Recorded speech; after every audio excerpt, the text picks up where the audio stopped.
Good morning সবাইকে। সবাই কেমন আছেন? আশা করি অনেক অনেক অনেক অনেক অনেক ভালো আছেন। সকাল সকাল চলে এলাম ছাদে, ছাদ থেকে নিয়ে এলাম মায়ের জন্য লাল শাকের বীজ। তো এত এত লাল শাকের বীজ হয়েছে, এগুলো তুলে তুলে আমি যতবার মা আসে বা কেউ আসে মাকেই পাঠাই, আমার এত লাগে না। আর এই দেখুন, সেই সাথে আমি যে কত কত রান্না করি তার একটা নমুনা দেখুন, আমার সারা হাতে তেল ছিটকে কি অবস্থা হয়েছে। তো এরপরে আমি চলে যাব আবার সেই রান্না বান্নায়। সকালবেলা উঠে আমি নিজেই আয়নায় দেখে দেখছি কতটা তেল ছিটকেছে, আর কি ব্যথা, বীভৎস ব্যথা। তাও 3-4 দিন হলো জানেন তো। তো যা হোক, উড়োধুড়ো অবস্থায় চা নিয়ে বসে গেলাম। Morning morning. হ্যাঁ হ্যাঁ, বিল করে রেডি করে রেখেছি।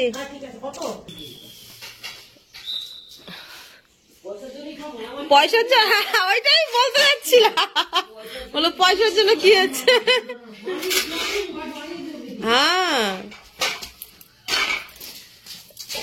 সবজি কাটা থালা, দুনিয়ার মাছ, চা সব জমিয়ে দিল। এটা আবার কোথায় যাচ্ছে চাটা? শীতকাল গিয়েও শীত যাচ্ছে না, বুঝতে পারলেন? কিছুতেই শীত যাচ্ছে না। চা খাই, মাথায় সকালে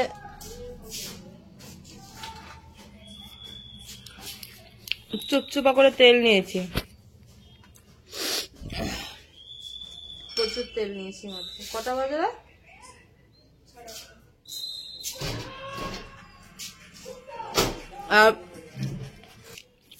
বাজারে যে কচু শাক নিয়ে এসছে, আরে ভাই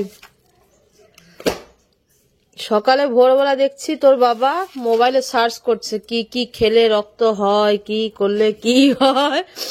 এই রক্ত সার্চ করতে গিয়ে দেখলাম আমার ঘুমটা ভেঙে গেছে। দেখ,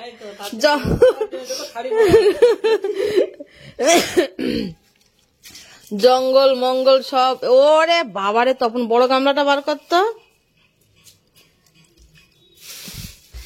এ মা, আজকে আমার সারাদিন রক্ত যতটুকু জমেছিল সব খরচা করিয়ে দেবে কাজ করিয়ে করিয়ে। আরে কি অবস্থা দেখ, চিংড়ি নিয়ে এসছে, তেলাপিয়া মাছ নিয়ে এসছে। আমি এগুলো কোন সময় কাটবো, বাছবো, রান্না করব। মাছটাকে ঢেলে যেত তখন। এই মাছটা, হ্যাঁ, তেলাপিয়া মাছ তো। 4 দিন ধরে এত মাংস খাওয়া হচ্ছে যে আর ভালো লাগছে না মাংস খেতে। এখনো ফ্রিজে মাংস পড়ে আছে। সাঁতার কাটবে, ছেড়ে দে। এগুলো লোকাল মাছ তো। মানে এগুলো পুকুরের, কালচে কালচে মানে পুকুরের, দারুণ টেস্ট হবে। আর তোমাকে কলা আনতে বলেছিলাম, আনোনি?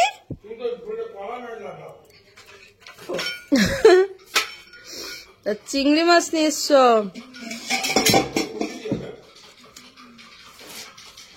চিংড়ি মাছের কচু শাক। ওই দেখুন পিছনে ভুট্টা বসে বসে বলছে না, মানে চিংড়ি মাছ মানে মালাইকারি।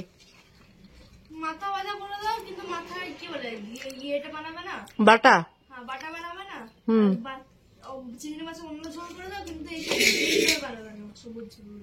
সবুজ সবুজ ঝোল বানাবে না, শাক পাতা ভিতর দেওয়া যাবে না। চিংড়ি মাছ খেতে গেলে মালাইকারি খেতে হবে, লাল লাল রসা খেতে হবে। 6খানা মাছ আছে। কোনটা? এটা কিন্তু জিন্দা ছিল, দেখেই মনে হচ্ছে মাছগুলো। বিস্কুট নেই? এইটা কার? এইটা তো আমি 2টো বিস্কুট খেয়ে ফেললাম। তপনকে দাঁড়ানি।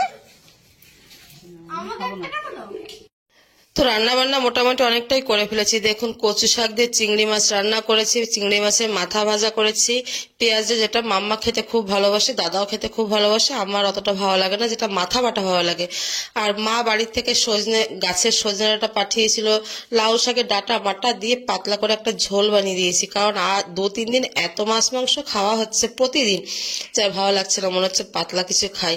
আর গরম গরম পড়ে গেছে, একটু পাতলা সাতলা হলে ভালোই লাগে। আর আমি অতটা পেঁয়াজ রসুন মশলাপাতি খেতে পছন্দ করি না। আর এই দেখুন মায়ের গাছের সজনে ডাঁটা, সেই সাথে বাড়িতে কাজ শুরু হয়েছে, চলুন দেখাই।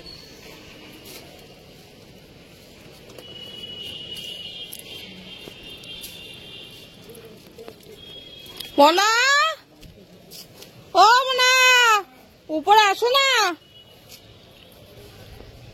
টিন ফিন গুলো সব এক সাইড করতে হবে। এই যে ইটগুলো সব এইভাবে রাখা হয়েছে, আপনাদেরকে দেখানো হয়নি। এখানে এখানে এই দেখুন আমার বাগান ঘিরে দিয়েছে পুরো। এই দেখুন, আমি আরো 10-12টা লঙ্কা নিয়ে যাব।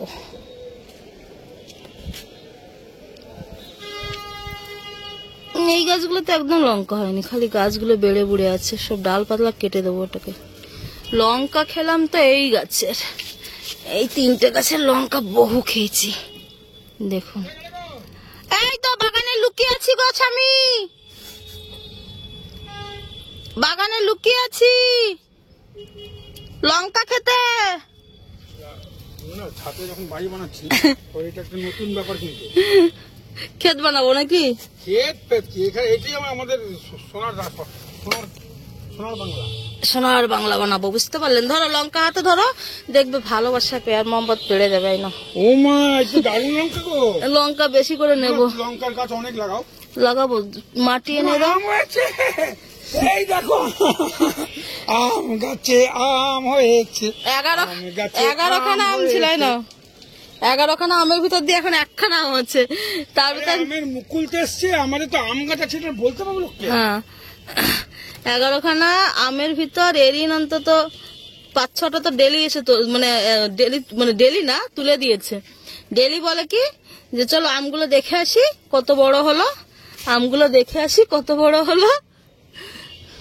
আমগুলো তুলে নিয়ে চলে আর আমগুলো তুলছে, পড়েও গেছে। আম গাছে জোর আছে নাকি? এনো শাকগুলো দেখো, শাক শাক খেলে দেখতে হবে না।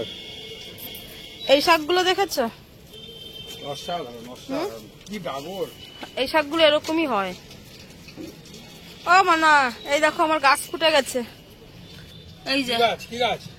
লাউ গাছ আর ভেন্ডি গাছ। ও বাবা, এখানেও ভেন্ডি ফুটেছে, গাছ। এইখানেও ফুটে গেছে। এখানে তো আবার সাদা শাকও হয়েছে। চালিয়ে চালিয়ে আমি তোমার ক্ষেত বানিয়ে দেবো, চিন্তা করো না কোনো। আমি চাষ করবো, মানে আমাকে চাষি বানিয়ে দাও। আমি চাষি দে মা আমায় চাষি করে। চাষি বানিয়ে দাও আমাকে, আমি চাষি হয়ে যাবো। এখন আর এই রোদে আমি গাছে জল দেবো না। দে মা আমায় চাষি করে। এগুলোতে একটা লঙ্কাও হয়নি, এগুলো সব কেটে কুটে বাদ দিয়ে দেবো, মানে গাছ উঠাও না। না, গাছে একটু পোকা লেগেছিল তো, ওই জন্য লঙ্কা করে ভালো হয়নি, কিন্তু গাছ। তুমি লেবু খুঁজছিলে, কই লেবু গাছটা ও দেখো। মা, কি লেবু গাছ এটা? গাছের থেকে এলে না দিয়ে নষ্ট হয়ে যায়, দূরে দাও। হ্যাঁ, কি লেবু গাছ এটা? লেবুটা দারুণ লেবু, সে এই টাইপের সে লম্বা লেবুটা হয় না। ও কাগজি লেবু। হ্যাঁ, প্রাণ ভরে যায়। অসাধারণ অসাধারণ, লেবু পাতা দিয়ে মেখে খায়, জানো মানুষ। কুল